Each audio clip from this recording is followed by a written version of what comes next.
أعوذ بالله من الشيطان الرجيم. بسم الله الرحمن الرحيم. وكذلك جعلناكم أمة وسطا لتكونوا شهداء على الناس ويكون الرسول عليكم شهيدا وما جعلنا القبلة التي كنت عليها إلا لنعلم من يتبع الرسول ممن ينقلب على عقبيه وإن كانت لكبيرة إلا على الذين هدى الله وما كان الله ليضيع إيمانكم إن الله بالناس لرؤوف رحيم صدق الله مولانا العظیم.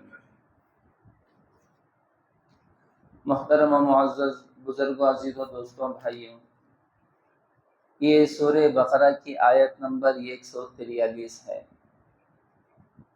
گزشتہ آیت مبارکہ میں قبلے کی تبدیلی کے تعلق سے مسئلہ آپ احباب کی خدمت میں بتایا گیا۔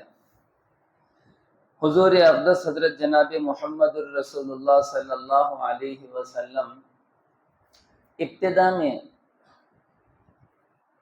بیت المقدس کی طرف رخ کر کے نماز پڑھا کرتے تھے اور آپ کو یہی حکم تھا۔ جب مدینۃ المنورہ تشریف لائے تو اللہ کے نبی صلی اللہ علیہ وسلم نے 16 یا 17 ماہ بیت المقدس کی طرف رخ کر کے نماز پڑھی ہے۔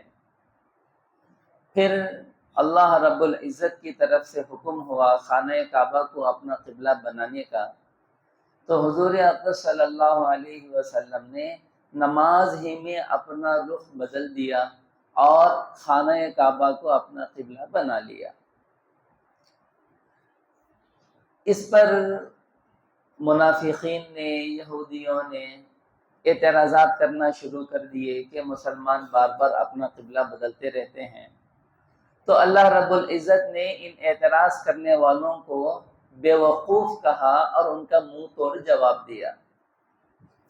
قبلے کے تعلق سے قبلے کے احکامات ابھی چل رہے ہیں۔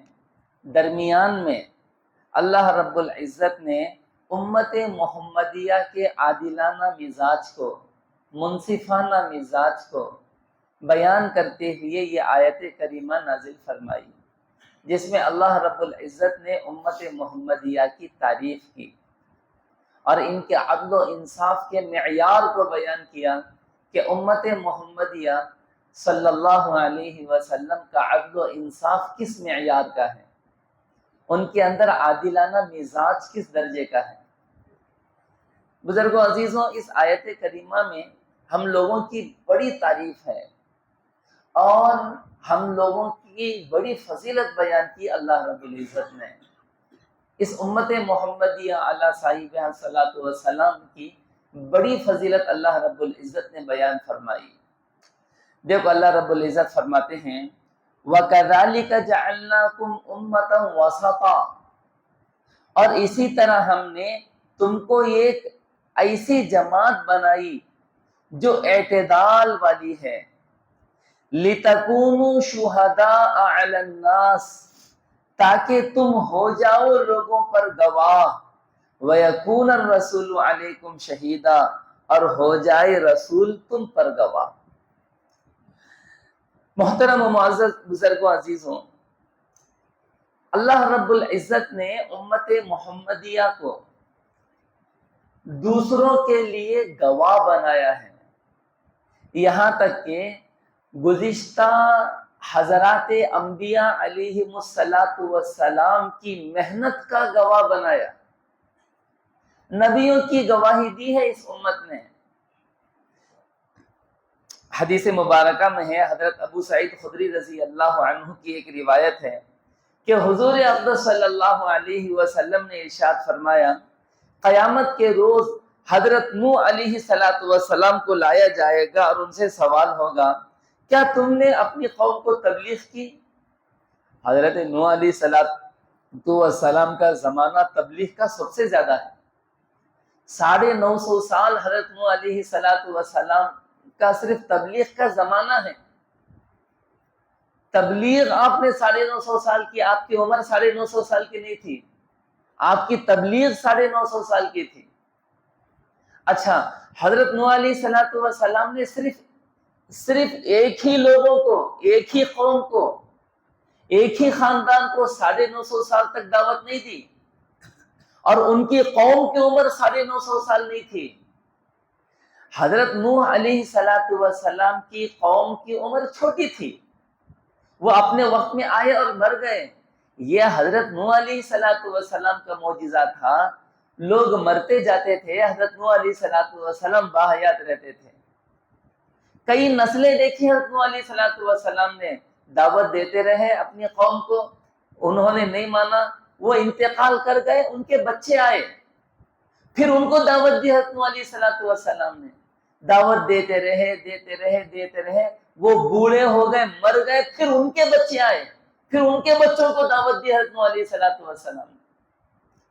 تو حضرت نوح علیہ السلام اکیلے کئی نسلوں کو دیکھے ہیں، قومیں آتی تھی جاتی تھی، باپ دادا مرتے تھے، پھر ان کی اولادیں آتی تھی، پھر وہ بوڑھے ہو کے مر جاتے تھے، پھر ان کی اولادیں آتی تھی۔ اس طرح 950 سال تک حضرت نوح علیہ السلام نے دعوت دی ہے، اور کئی قوموں کو دعوت دی ہے، ان کی کئی نسلوں کو دعوت دی ہے۔ اللہ رب العزت بلائیں گے کل روز محشر اور پوچھیں گے حضرت نوح علیہ السلام سے کہ آپ نے اپنی قوم کو تبلیغ کی؟ حضرت نوح علیہ السلام عرض کریں گے، یا رب میں نے واقعتاً اپنی قوم کو تبلیغ کی ہے۔ پھر کیا ہوگا؟ حضرت نوح علیہ السلام کی امت کو اللہ بلائیں گے، بلا کر پوچھیں گے، کیا تمہارے نبی نے تمہیں دعوت دی، تمہیں تبلیغ کی؟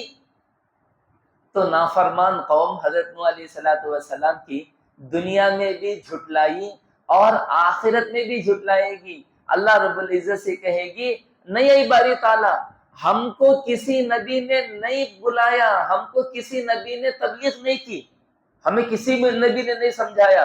حضرت نوح علیہ السلام کا انکار کر دیں گے، جھٹلا دیں گے۔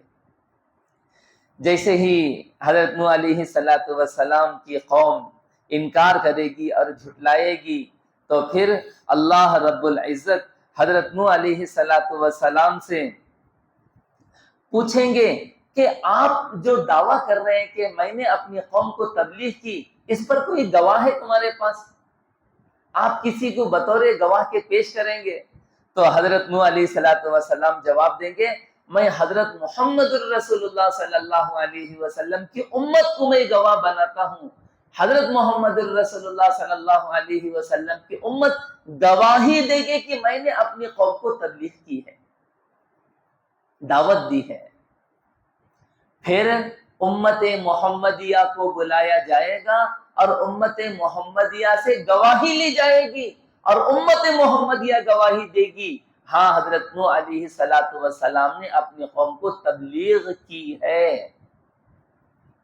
یہ واقعہ حضرت نوح علیہ السلام کا ہے۔ اس کے علاوہ بزرگوں عزیزوں دوسری بہت ساری روایتیں ہیں جن میں دوسرے انبیاء علیہ السلام کا بھی یہی حال بیان کیا گیا۔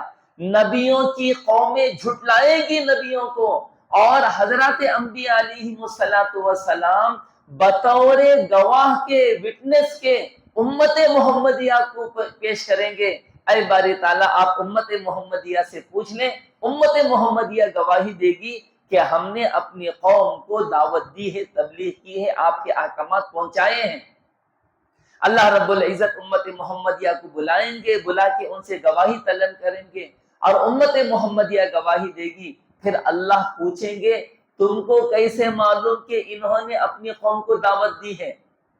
تو ہم لوگ کہیں گے، امت محمدیہ کہے گی، اے باری تعالیٰ ہمارے نبی نے ہمیں بتایا ہے، حضرت محمد الرسول اللہ صلی اللہ علیہ وسلم نے ہمیں بتایا کہ ہر نبی نے اپنی اپنی قوم کو اللہ کا پیغام پہنچایا ہے۔ حضور اقدس صلی اللہ علیہ وسلم حضور اقدس صلی اللہ علیہ وسلم کے ذریعے ہمیں معلوم ہوا کہ ہر نبی نے تبلیغ کی اور دعوت دی، تو امت محمدیہ کی گواہی قبول ہوگی، منظور کی جائے گی ان کی گواہی کو۔ تو محترم و معزز سامعین کرام، یہ مقام ہے امت محمدیہ کا کہ امت محمدیہ گواہی دے گی نبیوں کی دعوت کی گواہی دے گی، نبیوں کی تبلیغ کی گواہی دے گی امت محمدیہ۔ اس وجہ سے اللہ رب العزت نے اس امت کا تذکرہ کرتے ہوئے فرمایا وَكَذَلِكَ جَعَلْنَاكُمْ أُمَّةً وَسَطًا۔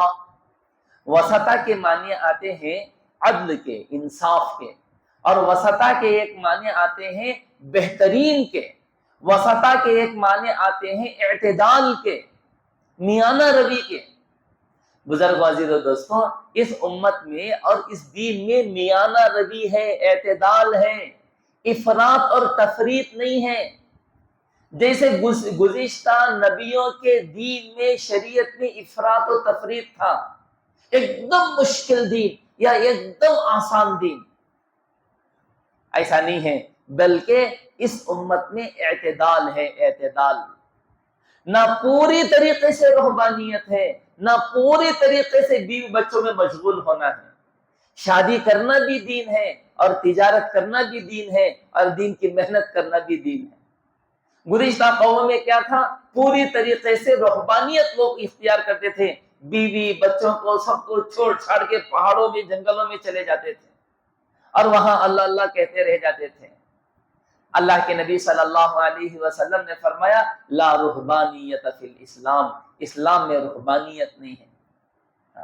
اسلام نے نکاح کرنے کا حکم دیا، تجارت کرنے کا حکم دیا، دنیا داری سنبھالنے کا حکم دیا، دنیا داری بھی ہو دینداری بھی ہو۔ تو یہ ہے اعتدال۔ اس امت میں کیا ہے؟ اعتدال ہے، میانہ روی ہے۔ اس امت میں افراط نہیں ہے، تفریط نہیں ہے، حد سے آگے بڑھ جانا یا پوری طریقے سے بیٹھ جانا، اس امت میں یہ بات نہیں ہے۔ تو وسطا کے معنی آتے ہیں، ایک اعتدال کی بھی معنی آتے ہیں، وسطا کے ایک معنی آتے ہیں بہترین کے۔ وَكَذَلِكَ جَعَلْنَاكُمْ أُمَّةً وَسَطًا، اسی طریقے سے ہم نے تم کو بہترین امت بنایا، بہترین امت بنایا۔ اللہ رب العزت ہماری تعریف کر رہے ہیں۔ اللہ رب العزت بزرگ عزیز و دوستوں اس امت کی تعریف کی ہے، اور اس امت کو گواہ بنایا ہے، اور اس امت کو ایک اعزاز دیا ہے اللہ رب العزت نے۔ یہاں تک کہ بزرگوں عزیزوں، جس طریقے سے دوسرے نبیوں کے لیے اس امت کی گواہی معتبر ہے، اسی طریقے سے اس امت کی آپس میں ایک دوسرے کے لیے بھی گواہی معتبر ہے، ایک دوسرے کے لیے گواہی معتبر ہے۔ دیکھو حدیث مبارکہ میں ایک واقعہ نقل کیا گیا، حضرت انس رضی اللہ عنہ نے اس واقعے کو بیان کیا ہے کہ ایک مرتبہ کچھ لوگ بیٹھے تھے، ایک جنازہ گیا، لوگوں نے اس جنازے کی تعریف کی، اس جنازے میں جو میت تھا، لوگوں نے اس کی تعریف کی، یہ بھلا آدمی ہے، اچھا آدمی ہے، فلاں ہے فلاں ہے۔ جیسے ہی حضور اقدس صلی اللہ علیہ وسلم نے لوگوں سے اس کی تعریف سنی، اللہ کے نبی صلی اللہ علیہ وسلم نے کہا وجبت۔ پھر اور ایک جنازہ گیا، لوگوں نے اس کی برائی بیان کی، اچھا آدمی نہیں تھا، فلاں تھا، ایسے تھا، لوگوں نے اس کی برائی بیان کی۔ حضور اقدس صلی اللہ علیہ وسلم نے فرمایا وجبت۔ حضرت عمر رضی اللہ عنہ نے جب سنا کہ اللہ کے نبی صلی اللہ علیہ وسلم نے اس کو بھی وجبت کہا، اس کو بھی وجبت کہا، حضرت عمر رضی اللہ عنہ نے پوچھا یا رسول اللہ وجبت کا کیا مطلب ہے؟ تو حضور اقدس صلی اللہ علیہ وسلم نے فرمایا اس بندے کے بارے میں تم نے خیر کے کلمات کہے، اچھائی کے کلمات کہے، تو لہذا اس وجہ سے اس کے لیے جنت واجب ہو گئی، اور اس بندے کے لیے تم نے برے الفاظ کہے، شر کے الفاظ استعمال کیے، اس وجہ سے اس کے لیے جہنم واجب ہو گئی۔ پھر اللہ کے نبی صلی اللہ علیہ وسلم نے فرمایا انتم شہداء اللہ فی الارض، تم زمین میں اللہ کے گواہ ہو، تم زمین میں اللہ کے گواہ ہو۔ یہ صحیح بخاری کی روایت ہے۔ تو محترم و معزز سامعین کرام، یہ مقام ہے اس امت محمدیہ کا۔ اگر چار آدمی کسی آدمی کے بارے میں خیر کی گواہی دے دیں تو اللہ کے نبی صلی اللہ علیہ وسلم نے فرمایا اللہ تعالیٰ اسے جنت میں داخل فرما دیں گے۔ یہ مقام ہے۔ تو بہرحال اللہ رب العزت نے اس امت محمدیہ کا بڑا اعزاز اس آیت کریمہ میں بیان فرمایا۔ دیکھو اللہ فرماتے ہیں وَكَذَلِكَ جَعَلْنَاكُمْ أُمَّةً وَسَطًا لِتَكُونُوا شُهَدَاءَ عَلَى النَّاسِ، لوگوں پر یہ کیا ہوں گے؟ گواہ ہوں گے۔ وَيَكُونَ الرَّسُولُ عَلَيْكُمْ شَهِيدًا، اور صرف یہ امت ان کے لیے گواہ بنے گی، اور حضرت محمد الرسول اللہ صلی اللہ علیہ وسلم ان کے لیے گواہ بنیں گے، ہمارے لیے گواہ بنیں گے۔ تو یہ بھی اعزاز ہے کہ حضور پاک صلی اللہ علیہ وسلم کی گواہی ہمیں میسر ہوگی۔ تو فرمایا وَيَكُونَ الرَّسُولُ عَلَيْكُمْ شَهِيدًا، اور ہو جائے رسول تم پر گواہ۔ تو یہ اس آیت کریمہ کا پہلا حصہ ہے، آیت نمبر 142 کا۔ اس آیت کریمہ کے اس حصے میں اس امت کی تعریف ہے، اور دوسرے حصے میں پھر قبلے کے مسائل کا تذکرہ ہے۔ اللہ رب العزت سے دعا ہے اللہ ہمیں عمل کی توفیق عطا فرمائے، اور ہمیں نیک بنائے، صالح بنائے، اور حضور اقدس صلی اللہ علیہ وسلم کا سچا متبع بنائے۔ سبحان اللہ وبحمدہ، سبحانک اللہم وبحمدک، ونشہد ان لا الہ الا انت ونستغفرک۔